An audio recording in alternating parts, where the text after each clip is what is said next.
Cindy Diamond from Mediamark, a very warm welcome to the Red Zone. It is good to talk to you. You're in the radio business, yet you're also playing strongly in the digital and social media space.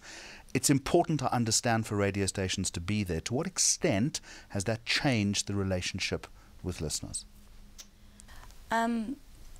Jeremy, I think it's all about following the consumer behavior, and Mediamark has moved from a single media sales house to playing in the multi-channel, to a multi-channel organization, because that's where the demand of advertisers have moved to follow consumers as they are engaging more media types more often.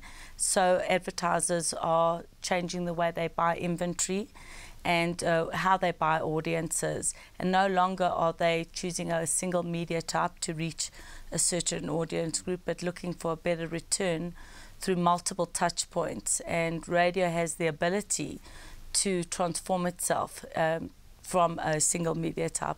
I understand that, but you're still in the business of radio, and ultimately isn't the brand, the advertiser, still buying radio? The rest of it is simply nice to have. I think in order for radio to remain relevant in the media mix, we've added the component which we loosely refer to as engagement.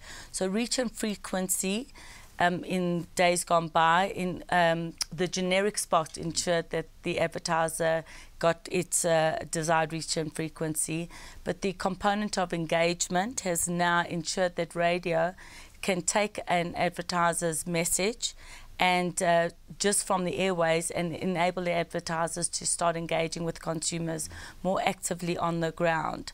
And that engagement factors, what I believe, has ensured that radio has remained dominant in the media mix and has continued to grow its share of voice in the market. When you're talking about engagement, so what you're saying is I listen to the radio spot, but I need to be able to engage with that radio spot using some other platform in order to be incentivized, in order to get a special offer, in order to perhaps garner a greater understanding of the brand. That's what you're saying to me. Absolutely. Well, on the flip side, let's take it from the advertiser's perspective.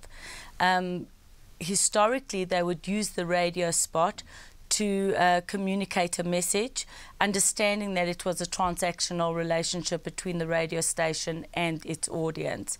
But today, marketers want to take that same investment and ensure that it works harder for them. So they want to take it both on the air, and they want to thread it through to the listeners through a much more direct engagement. That's why social media and digital has enhanced radio stations' engagement with its audiences, and we've, through these mechanisms, gathered more information about our listeners, which not only informs our programming, but it enables advertisers to target their audiences more precisely. Has radio become more expensive as a result of this add-on?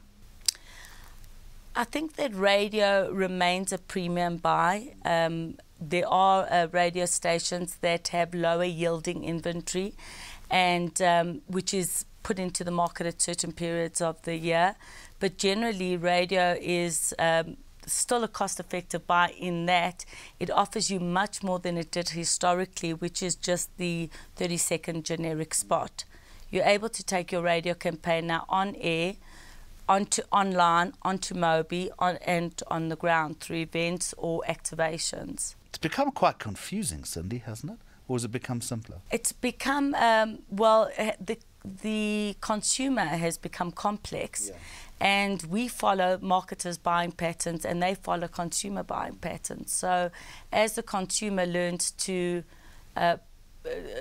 consume media in its multiple forms, so we as a media type need to adapt and build, and that's the beauty of radio, is that it's flexible enough to do so. Providing, back to the original point, that you don't lose focus on the core. Absolutely. The moment you start focusing too much attention on the ancillary platforms, not the radio itself, that's going to be to the detriment of the brand, surely. Absolutely, and it's how your business model is then works. I mean, as Mediamark, we said that while we are a multi-channel organisation, at its core, which is the sales forces within the Mediamark environment, are very focused on single type selling.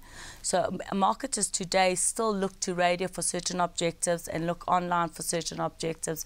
But what they're wanting at the moment is they want a deeper return on the investment, they want more measurable results, and they want more bang for their buck. And you're going to tell me that you get more bang for your buck these days by going the regional radio route. Regional radio has shown incremental growth over the past couple of years. Why is that?